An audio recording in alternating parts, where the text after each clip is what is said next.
Let's make a directory. We'll call it student dash API.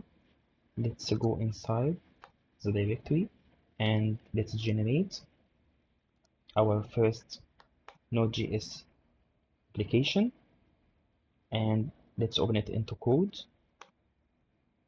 period. We need to create an app.js file to write our code, and Node Express.js.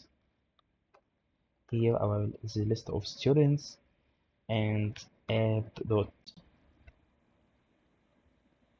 parse is a JSON, and here JSON, and finally we need to return the list of students.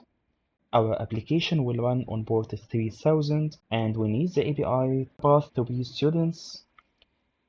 Let's run the application. The application is running on port 3000, and